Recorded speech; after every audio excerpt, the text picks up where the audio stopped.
Buenos días. Buenos días, estimada doctora Adriana Sánchez. Mi nombre es María José Cando y voy a hablar acerca de Theodore Million, acerca de su biografía y postulados. Theodore Million nace en 1928, es oriundo de Nueva York. En su universidad inicialmente tuvo vocación para ser actor, sin embargo, por influencia de su padre accede a estudiar economía.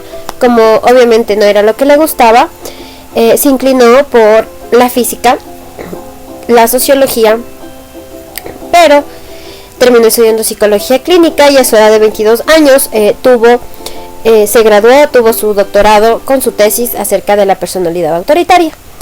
En 1963, Theodore Million hace su primera publicación. En esta primera publicación, Theodore Million habla acerca de su enfoque biosocial. En 1976, Theodore Million publica su obra de psicología moderna, donde abordó acerca de los aprendizajes erróneos y su disfuncionalidad. En 1968 publica el Journal of Disorders. Y dentro de 1977 a 2001 imparte la cátedra de psicología en la Universidad de Miami. En adelante, Million se interesa por la personalidad. Desea crear un sistema que habla acerca de la personalidad y su patología, basándose en 4 elementos: un esquema conceptual explicativo, una nosología formal, un sistema instrumental de evolución y un protocolo de abordajes terapéuticos pertinentes. El modelo de personalidad de Theodore Million aborda 3 consideraciones importantes: la utilización de una perspectiva teórica integradora, su insistencia en la continuidad entre normalidad y patología, la incorporación a su modelo de los principios de la teoría de evolución. La primera, utilización de una perspectiva integradora. Habla acerca de la estructura y el dinamismo de la personalidad. Como bien sabemos, la estructura hace referencia a un conjunto de elementos que conforman algo. La dinámica hace referencia al movimiento y la relación que existen entre los diferentes componentes de algo, en este caso de la personalidad. Y hablamos del funcionamiento de la personalidad, que es la interacción que se da entre la estructura y la dinámica de la personalidad.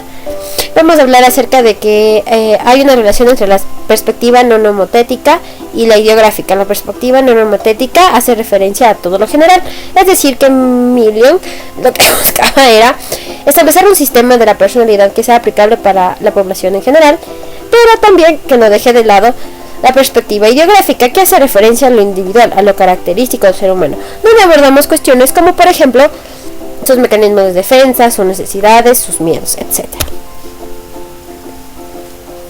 La insistencia de la continuidad entre normalidad y patología. Habla acerca de los conceptos relativos. Quiere decir que la normalidad y la patología son conceptos relativos o continuos porque dentro de la personalidad normativa vamos a encontrar rasgos y patrones de conducta característicos de una persona que posiblemente, si son inflexibles, se van a convertir en conductas patológicas. Y así tenemos que la personalidad normal viene a ser flexible, es decir, que la persona ante una situación de adaptación puede flexibilizar sus patrones de conducta, puede flexibilizar su personalidad de tal manera que pueda adaptarse. En cambio, la persona que tiene una personalidad patológica viene a ser inflexible, viene a ser rígida, que no le da lugar al cambio y por lo tanto sufre. Aquí tenemos imágenes que hacen referencia a una personalidad normal y a una personalidad patológica. Posteriormente hablamos de la incorporación a su modelo de los principios de la teoría de la evolución. No es nada más que la teoría de la evolución aplicada a las diferentes teorías que abordó Million para explicar la personalidad y establecer su sistema. Aquí tenemos el principio evolutivo ecológico, que habla acerca, obviamente, de la existencia, adaptación, replicación y expresión, que son aspectos de la evolución. Tenemos las funciones de supervivencia, que lo que busca en sí la supervivencia es potenciar la vida y perseverar la vida. Así tenemos un constructo bipolar entre el placer y el dolor. En la adaptación, que es obviamente la adaptación al medio, se da una modificación y una acomodación ecológica, y se da un constructo de actividad y pasividad, que no es nada más que el hecho de que una persona quiere realizar actividades o que no las quiera realizar. La replicación hace acerca a lo individual, al cuidado de la prole, es decir, que nosotros tenemos que replicarnos para mantener la especie, y eso nos da un constructo polar acerca de nosotros mismos y de los otros. En la asociación tenemos la capacidad de razonamiento, la reflexión, la planificación, la toma de decisiones, lo que nos hace diferentes a nosotros como seres humanos. Tenemos un constructo bipolar entre lo externo, lo interno, lo tangible, lo intangible, lo intelecto, el afecto, la asimilación y la imaginación. También tenemos una tabla que habla acerca de los estilos de la personalidad,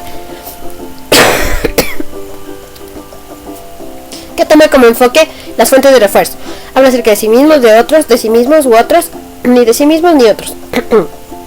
Así tenemos estilos de personalidad basadas en la conducta instrumental, que habla de lo independiente, lo dependiente, lo ambivalente y lo desvinculado. En lo activo, que habla de lo energético, lo sociable, lo susceptible, lo inhibido, en lo pasivo, en lo seguro, lo cooperativo, lo diferente y lo introvertido. Sí, dentro de la conducta instrumental dependiente en sí mismo, porque se trata de una persona en sí que no necesita del resto. De otros, porque es dependiente, se tiene que relacionar con los otros para tomar decisiones, por ejemplo. En sí mismos u otros, no es ni independiente ni dependiente. En ni sí mismos ni en otros se desvincula totalmente de la sociedad, como puede ser un tipo de personalidad antisocial. Tenemos en el activo, que en sí mismo es enérgico, tiene mucha energía para dar y para realizar sus actividades. Otro que es sociable, que para realizar o para satisfacerse o encontrarse bien necesita de los estímulos del exterior, por eso se relaciona con los otros.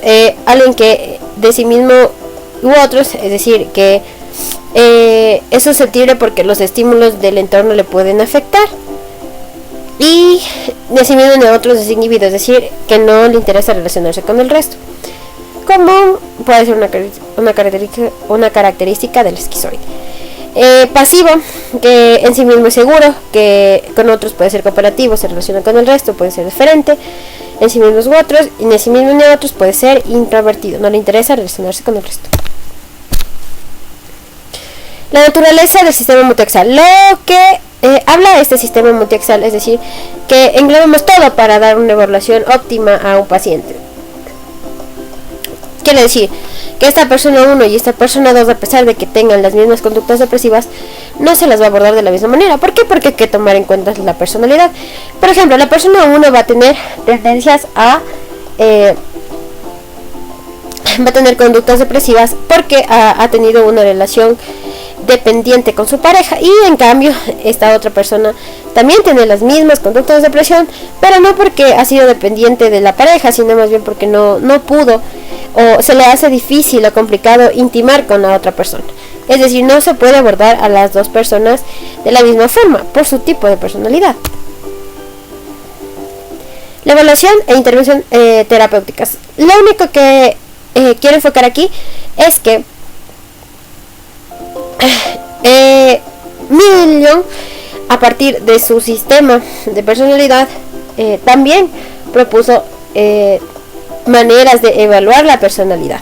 Y para evaluar la personalidad, por ejemplo, tenemos el MCMI, que es el inventario de Million de estilos de personalidad, el MIPS, que evalúa tanto la personalidad normal como la patológica.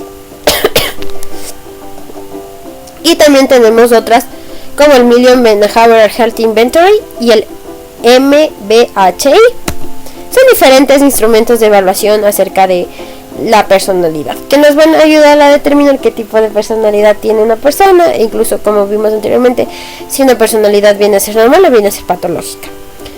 Las conclusiones. La construcción de la teoría integradora de la personalidad efectuada por Million tiene una coherencia notable con los primeros intentos y el resultado actual que tenemos. Es decir, que en el manual que tenemos actualmente del DSM-5 tenemos una similitud bastante coherente. Es decir, que Million tenía razón al establecer su sistema. Ya, lo que consiguió Million con eso es establecer un concepto de personalidad integrativo, amplio, claro y general. Million fue capaz de sintetizar, relacionar, sistematizar y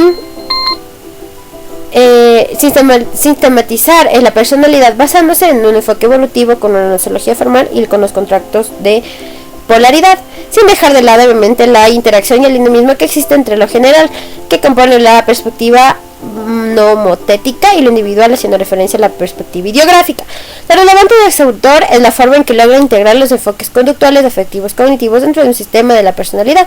Cabe recalcar que no solamente enfoca, ¿no?, lo conductual, lo afectivo y lo cognitivo, sino que dentro de estos enfoques utiliza diferentes teorías, por ejemplo, de Freud, de Lewin, de Watson, para, en base a esto, establecer un sistema de personalidad. Y esto hace que también, estableciendo el sistema de personalidad, colabore a la psicología con test e instrumentos de los cuales actualmente los psicólogos clínicos pueden valerse para atender al paciente de una manera mucho más integral. Gracias.